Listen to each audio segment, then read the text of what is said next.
Hello friends, welcome to Robust Coders. I am Suruchi and today we are at a new playlist in this channel about graphic design and video editing. तो start करते हैं हम अपना पहला tutorial जो कि है Photoshop के बारे में। तो फोटोशॉप का बेसिक्स से मैं स्टार्ट करती हूँ आपके लिए। तो मैं यहाँ पर अपना फ़ोटोशॉप ओपन कर लेती हूँ। हम जैसे ही फ़ोटोशॉप ओपन करेंगे ये कुछ इस तरह का हमारा फ़ोटोशॉप का इंटरफेस आपको शो होगा।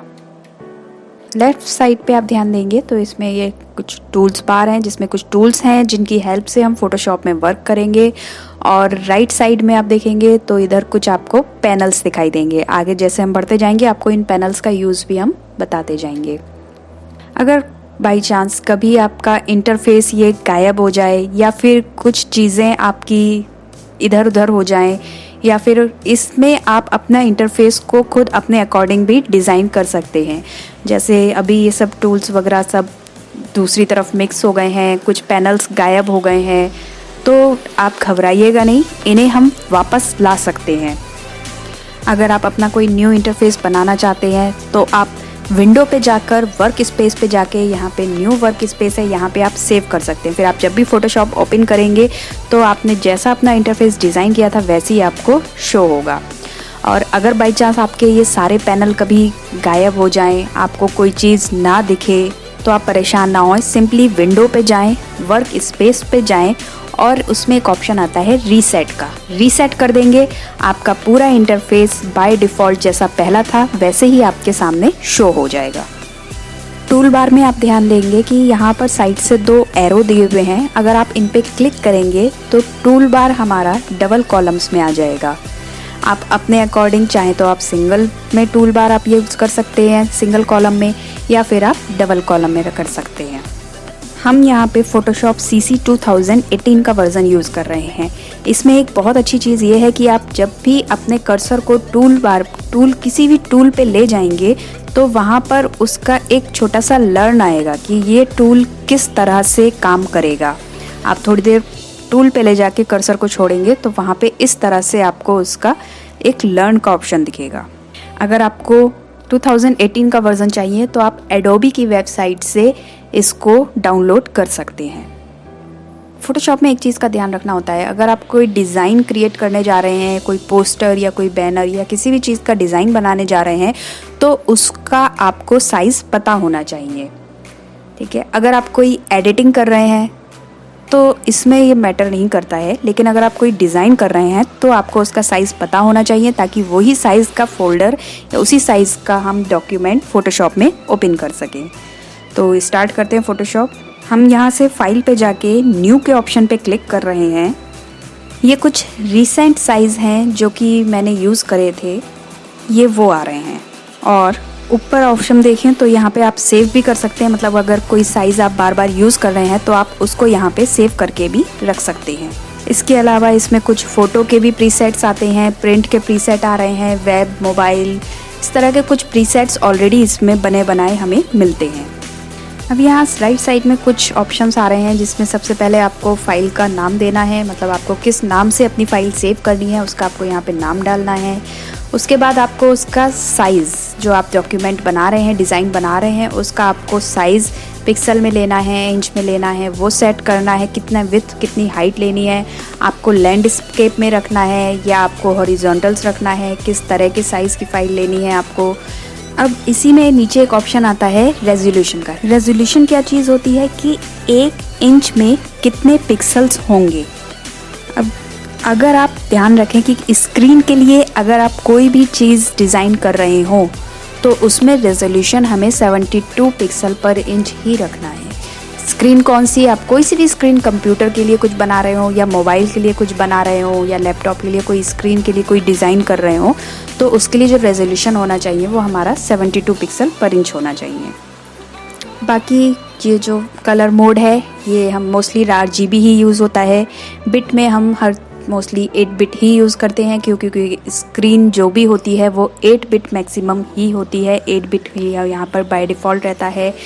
कलर भी बैकग्राउंड का हम मोस्टली बाद में भी चेंज कर सकते हैं। यहाँ से भी आप चाहें तो अभी स्टार्टिंग में वाइट ही रखते हैं, बाद में हम अगर कोई और कलर लेना चाहें तो हम इसे अंदर से भी चेंज कर सकते हैं। सारी सेटिंग करने के बाद हम क्रिएट पे क्लिक कर देंगे। फोटोशॉप में अगर हमें पेज को जूम इन या जूम आउट करना है तो उसकी एक शॉर्टकट की होती है, कंट्रोल प्लस से हम पेज को जूम इन कर सकते हैं, और अगर हमें जूम आउट करना है तो हम कंट्रोल माइनस से पेज को जूम आउट कर सकते हैं। अब इसमें जो हमारा टूल्स आ रहा है, मूव टूल, मार्क्यू टूल, इसको हम समझाते हैं। मार्क्यू टूल का यूज़ होता है कुछ सेलेक्ट करने के लिए।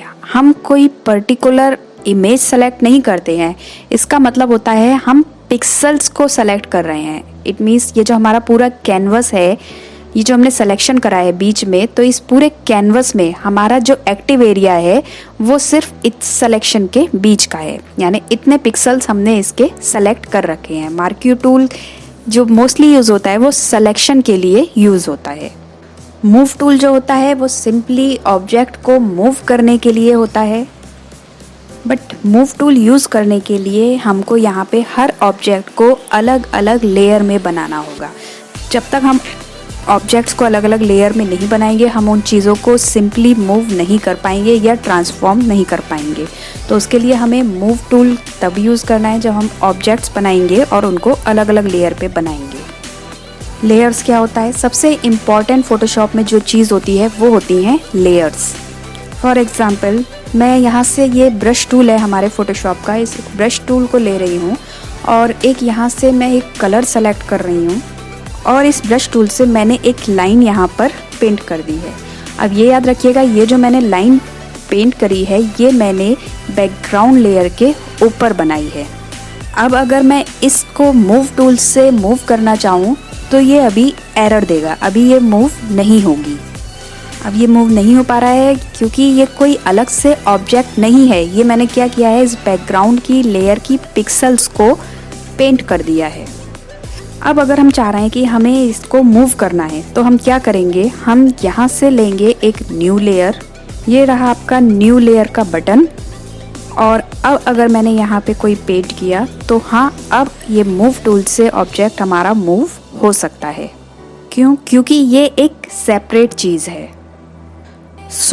इसलिए इस चीज़ का बहुत अच्छे से ध्यान रखिएगा कि हम जब भी कोई न्यू ऑब्जेक्ट बना रहे हैं तो हमें हर बार न्यू लेयर पे ही उसको क्रिएट करना है।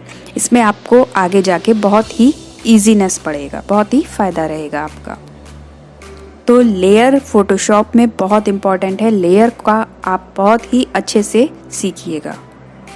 अब यहाँ पर हम एक चीज़ और देखेंगे, टूल बार में नीचे की तरफ आप देखेंगे यहाँ पे आपको दो कलर्स दिखाई देंगे, एक फोरग्राउंड कलर है और एक बैकग्राउंड कलर है। अगर आप किसी कलर को चेंज करना चाहते हैं तो सिंपली आपको यहाँ पर सिंगल क्लिक करना है, आपके पास कलर की एक विंडो ओपन होगी, वहाँ से आपको जो कलर लेना है उसे आप सेलेक्ट करके ओके कर सकते हैं, वो कलर आपका एक्टिव हो जाएगा।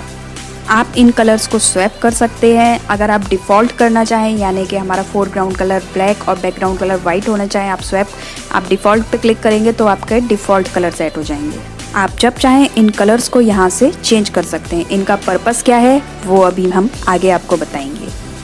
तो हम सबसे पहले सिलेक्शन टूल कंप्लीट कर लेते हैं। सिलेक्शन टूल आप जैसे ही क्लिक करेंगे ऊपर आपको 4 ऑप्शन दिख रहे हैं। इसमें पहला ऑप्शन है सिंपली सिंगल सिलेक्शन का होता है। हमने एक जगह सिलेक्शन बनाया, फिर मैं कहीं दूसरी जगह सिलेक्शन बना रही हूँ तो हमारा पहला वाला सिलेक्शन हट जाएगा। तीसरी जगह बनाया तो हमारे बाकी के सिलेक्शन हट जाएंगे, यानी हर बार हम एक नया सिलेक्शन बनाएंगे। इसी के बराबर में एक और ऑप्शन आ रहा है ऐड का। उससे क्या होता है, यह है ऐड टू सिलेक्शन। इसमें क्या होता है, अब अगर हम कोई सिलेक्शन पहला बनाया है और अब हमने दूसरा भी बना दिया है तो हमारी पहली सिलेक्शन भी रहेगी और दूसरी भी रहेगी। अगर हम तीसरी बनाएंगे तो हमारी तीनों सिलेक्शन उसमें ऐड होती जाएंगी। ठीक इसी तरह से इसके बराबर में दिया हुआ है सब्सट्रैक्ट टू सिलेक्शन। इसका काम क्या है कि आप सिलेक्शन में से कुछ एरिया माइनस कर रहे हैं। और इसके बाद नेक्स्ट जो ऑप्शन आता है वो आता है इंटरसेक्ट सिलेक्शन। इसमें क्या होता है कि आपकी जो सिलेक्शन बनी हुई है और अब जो आप सिलेक्शन बना रहे हैं उसमें से जो कॉमन एरिया है वो रहता है और बाकी सारा सिलेक्शन गायब हो जाता है। अब अगर हमने कोई न्यू लेयर पे एक सिलेक्शन बनाया है और अब हम इसमें फोरग्राउंड कलर फिल करना चाहते हैं तो एक तो तरीका ये है कि हम टूल्स बार में ग्रेडियंट के अंदर थोड़ा सा क्लिक करके रखेंगे। एक पिंक बकेट टूल आ रहा है, इससे हम क्लिक करके डायरेक्ट ऑब्जेक्ट के अंदर हम कलर फिल कर सकते हैं। एक तो ये है इसका फिल करने का मैटर। अगर हम शॉर्टकट की यूज़ करना चाहते हैं इसमें कलर फिल करने के लिए, मोस्टली फ़ोटोशॉप में ज़्यादातर लोग शॉर्टकट कीज़ का यूज़ करते हैं। तो फोरग्राउंड कलर फिल करने के लिए ऑब्जेक्ट के अंदर अगर हमें फोरग्राउंड कलर फिल करना है तो उसकी शॉर्टकट की होती है alt plus back space. Alt plus back space करेंगे, हमारा फोरग्राउंड कलर ऑब्जेक्ट के अंदर फिल हो जाएगा। और अगर मुझे ऑब्जेक्ट में बैकग्राउंड कलर फिल करना है तो उसके लिए शॉर्टकट की होती है control plus back space. Control plus back space से बैकग्राउंड कलर फिल कर सकते हैं और ऑल्ट प्लस बैक स्पेस से हम फोरग्राउंड कलर फिल कर सकते हैं। अब इसमें एक और ऑप्शन आता है फेदर का। फेदर क्या होता है कि हम सॉफ्ट बना देते हैं, ऑब्जेक्ट के कॉर्नर्स पे हम सॉफ्टनेस ला देते हैं, ताकि मोस्टली आपने देखा होगा फ़ोटोज़ को अगर हम कट करते हैं तो उसके जो एजेस हैं वो बहुत ही रफ से रखते हैं, तो उसमें हमें कटिंग दिखाई देती है। अगर हमें उन्हें सॉफ्ट बनाना है ताकि कटिंग पता ना चले कि कहाँ से कटिंग करी गई है, कहीं से ये फ़ोटो कटिंग करी गई है, तो उसके लिए हम फेदर का यूज़ करते हैं। अगर हम यहाँ से फेदर को मान ली बाय डिफ़ॉल्ट हमें यहाँ पे 0 होता है, अगर मैं यहाँ से फेदर को 50 कर दूँ और अब मैं कोई ऑब्जेक्ट ड्रॉ करूँ तो देखिए आप यहाँ पे ये कॉर्नर्स इसके सॉफ्ट हो गए। इसमें मैं कलर फिल करूँगी तो देखिए कुछ इस तरह से कलर फिल होंगे। मगर अगर हमें यहाँ से हम इसकी वैल्यू चेंज करेंगे तो हम कोई भी ऑब्जेक्ट बनाएंगे तो उसमें बाय डिफ़ॉल्ट हमारा फेदर 50 ही आता रहेगा, और हमें किसी में फेदर चाहिए होता है, किसी ऑब्जेक्ट में फेदर नहीं चाहिए होता है। तो उसके लिए हम क्या करेंगे, इसकी वैल्यू तो हम 0 रखेंगे। अब मान लीजिए मैंने एक लेयर पे एक रेड कलर का एक ऑब्जेक्ट बना दिया है और एक नेक्स्ट सिलेक्शन मैंने बनाया है नेक्स्ट लेयर पे, और इसमें मैं चाहती हूँ कि हमारा फेदर पड़े। तो इसके लिए हम माउस का राइट क्लिक करेंगे और यहाँ पर आपके पास थर्ड ऑप्शन आ रहा है फेदर का। यहाँ पे आपको कितना फेदर देना है उसकी वैल्यू डाल दें और ओके करें। अब अगर हम कंट्रोल बैक स्पेस से मैंने बैकग्राउंड का कलर फिल करा है, अब देखेंगे कि हमारे ऑब्जेक्ट पे यहाँ पे फेदर आ चुका है। अब अगर हम कोई नेक्स्ट ऑब्जेक्ट बनाएंगे तो उसकी एजेस जो आएंगी वो शार्प ही आएंगी, उसमें फेदर नहीं आएगा। तो जब भी आपको किसी ऑब्जेक्ट को फेदर देना हो तो आप माउस का राइट क्लिक करके वहाँ से आप फेदर इसका दिया करें।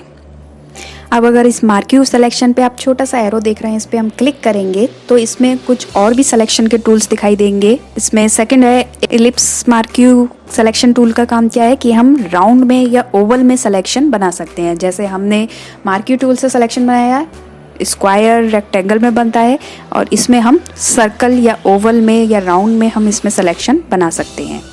अब अगर हमें इस सिलेक्शन को हटाना है या डी सेलेक्ट करना है तो हम राइट क्लिक करके भी डी सेलेक्ट कर सकते हैं, और नहीं तो उसकी एक शॉर्टकट की होती है कंट्रोल प्लस डी।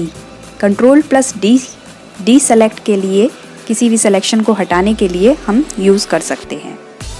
अभी हमने ये जितने टूल सीखे हैं इसका मैं आपको एक इमेज पे एग्जाम्पल बना के दिखा दे रही हूँ। मैंने यहाँ पर एक इमेज ओपन कर ली है।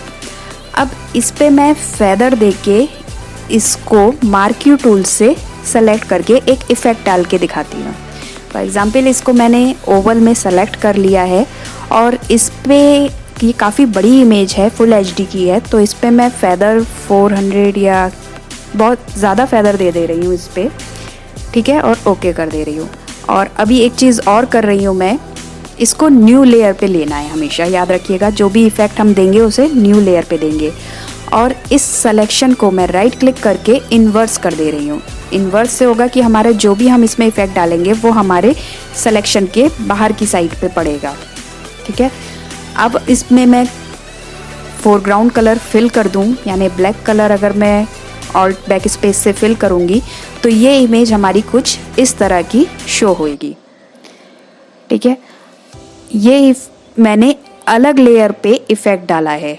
हम अगर चाहें तो इसका कलर भी चेंज कर सकते हैं, हम वाइट भी कर सकते हैं, या हमें जो कलर इस इमेज पे चाहिए हो वो हम इसमें यूज़ कर सकते हैं।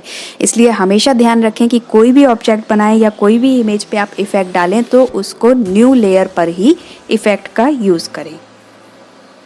तो आज के फ़ोटोशॉप ट्यूटोरियल में इतना ही रखते हैं। बाकी नेक्स्ट क्लास में मैं इसके आगे के टूल्स के बारे में आपको बताऊंगी।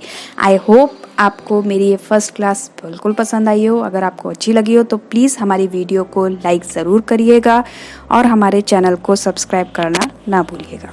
Thank you for watching this video.